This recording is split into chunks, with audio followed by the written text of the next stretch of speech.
तस्वीर के ऊपर जूतों का हार पहनाइएगा, क्योंकि ये सियासत के लिए देखिएगा किस घटिया लेवल के ऊपर आ गए हैं। आज के औरंगाबाद शहर के अंदर कांग्रेस के और राष्ट्रवादी कांग्रेस के दलाल नेता आज सड़क के ऊपर अगर निकले तो उनको देखकर थूकना चाहिए हमें कि इनकी सियासत की वजह से, इनकी घटिया सियासत की वजह से अगर सत्ता से इतना मोह था तो सत्ता को चिपके रहना था। हम तो जूते मारते हैं ऐसे नेताओं को। हम पूछना चाहते हैं शरद पवार से, या मुंह में लड्डू लेकर बैठे हुए थे। हम सोनिया गांधी से, राहुल गांधी से, अशोक चौहान से, यहाँ के मराठवाड़ा के तमाम नेताओं से हम पूछना चाहते हैं, मुंह में लड्डू लेकर बैठे थे। अब आओ औरंगाबाद में आपकी खातिर हम कैसी करेंगे जरा देखिए। ये हम तो चलिए औरंगाबाद और उस्मानाबाद को हम खेल लिया जाए करके। उसमें उद्धव ठाकरे साहब, हम आपकी इज्जत करते थे, लेकिन जब आप ऐसे फैसले करने के ऊपर आ गए हैं, जब जाने लगे थे तो जरा अच्छे से चले जाते तो ज्यादा बेहतर था। मैं औरंगाबाद की आवाम से अपील करना चाहूंगा, अब ये मामला केंद्र के सरकार के पास गया है। हम इसके जो भी रास्ते होंगे हम वो रास्ते निकालने की पूरी कोशिश करेंगे, और अगर वक्त आया तो हम सड़क के ऊपर भी आंदोलन करने की तयारी रखते हैं। दंगल होऊ शकते किंवा काही ठिकाणी जे तरुण भडक डोक्याचे लोक आहेत ते काहीही करू शकतात अशी सुद्धा शक्यता वर्तवली जाते। त्यांना तुम्ही काय आव्हान? देखिए, मैं औरंगाबाद की आवाम से, उस्मानाबाद की आवाम से अपील करूंगा कि वो शांति बनाए रखे।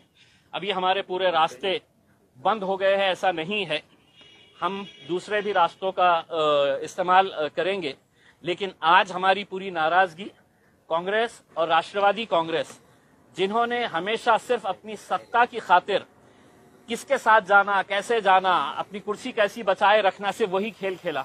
मुझे बताया गया है कि 2 कांग्रेस के मंत्री कैबिनेट मीटिंग से बाहर निकल कर आ गए। अगर तुम में जरा सी भी शर्म बाकी है तो आज इस्तीफा मुंह पे फेंक कर मारिएगा उसमें।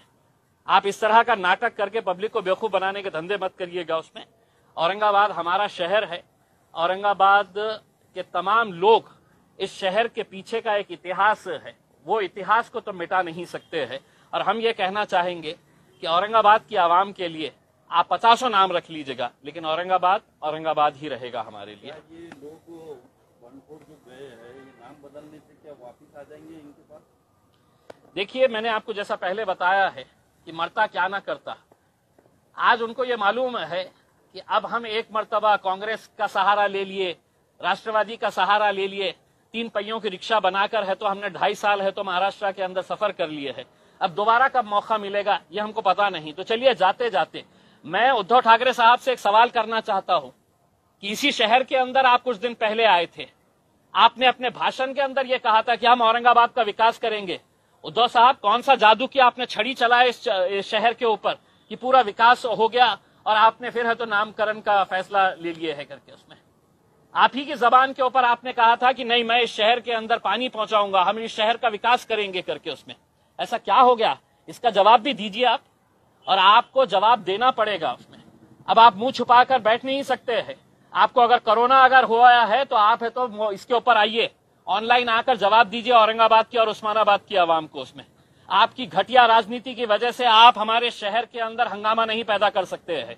ये शहर हमारा है, और इस शहर के लिए अगर आप घटिया राजनीति खेल रहे हैं तो हमको उसका भी जवाब देना आता है, और अच्छी तरह से देना आता है। केंद्राच्या कोर्टात गेलेला आहे, तुम्ही आता केंद्राकडे काही ऍक्टिव्हिटी करणार आहात का? बिल्कुल करेंगे। हमने ये बताया है कि हमारे पूरे रास्ते खुले हुए हैं, और अगर वक्त आया तो हम सड़क के ऊपर भी आंदोलन करने की हमारी पूरी तैयारी है। देखिए, मैंने जैसा पहले बताया था, संभाजी महाराज, छत्रपति संभाजी महाराज, छत्रपति शिवाजी महाराज, फुले शाहू अंबेडकर, ये घटिया नेताओं के लिए महज सिर्फ एक नाम है, अपनी राजनीति चमकाने के लिए, अपनी दुकानदारी चलाने के लिए सिर्फ ये नाम है। वरना मुझे बताइएगा कि क्या वजह है कि इतने सालों तक आपने पेंडिंग करके रखा था, और जब जाते जाते जब अपना मरने के जैसी हालत हो गई है, अपनी सत्ता गिरने वाली है, तो तब जाकर आप ये खेल खेल लेते हैं। क्या वजह है आपके? आप ये बताइएगा हमारे को कि अचानक जाते जाते आपको क्यों ख्याल आया। यही तो हम कहते हैं कि आपको संभाजी महाराज से कोई आदर है, सम्मान है, प्रेम है, ऐसा नहीं है। आप उनका नाम लेकर अपनी राजनीतिक दुकान चलाना चाह रहे थे, इसीलिए तो आज आपने ये फैसला अपने फायदे के लिए, अपने राजनीतिक स्वार्थ के लिए लिया है। अब केंद्र सरकार के अंदर गया है, अब केंद्र सरकार ये कहेगी, सोचेगी कि ये फैसला तो कैबिनेट में शिवसेना ने लिया है, अब इसका फायदा हमको मिलेगा या नहीं मिलेगा। तो भारतीय जनता पार्टी भी सोचेगी कि भाई हमने अगर इमीडिएट अगर इसका फैसला ले ले तो इसका क्रेडिट शिवसेना को चले जाएगा। तो संभाजी महाराज से किसी को मोहब्बत है, इनको ऐसा नहीं है। हम तो ये साफ कहते हुए आए हैं कि हम छत्रपति संभाजी महाराज, छत्रपति शिवाजी महाराज, फुले, शाहू, अंबेडकर, हमने कभी भी अपने राजनीतिक स्वार्थ के लिए इन लोगों का नाम नहीं लिया है। ये बहुत महापुरुष है, हम इनका आदर सम्मान पूरी तरह से करते हैं, लेकिन अपने राजनीतिक स्वार्थ के लिए कभी भी इनका नाम का इस्तेमाल नहीं किया है, जो ये राजनीतिक पार्टियां आज तक करते आए हैं। सवाल ये है सर दूसरा कि अभी नाम तो बदल गया है, लेकिन कांग्रेस और राष्ट्रवादी कांग्रेस के लोगों ने मुस्लिम समाज को, मुस्लिम वोटर्स को धोखा दिया है। देखिए, मैं यही सवाल शरद पवार साहब से पूछना चाह रहा हूं। राष्ट्रवादी कांग्रेस के जितने भी नेता हैं, और खास तौर से मैं औरंगाबाद के उन दलाल नेताओं को कि आज रात में अगर तुम में हिम्मत है तो शहर के अंदर घूम के बताओ।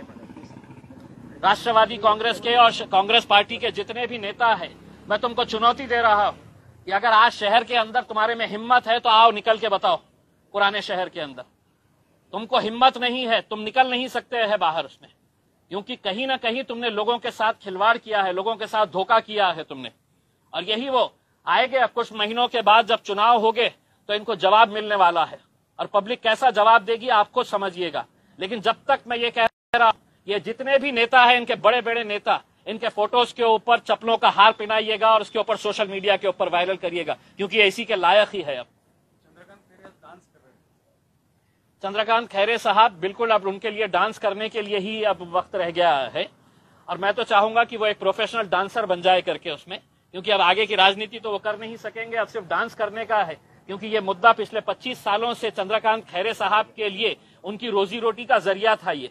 अब ये एक मर्तबा हल हो गया है तो आप क्या करने वाले हैं वो पता नहीं है। तो इसलिए चंद्रकांत खैरे साहब अच्छे ठुमके लगाइएगा, अब आपको आगे इसके बाद है तो सिर्फ ठुमके ही लगाते रहना है।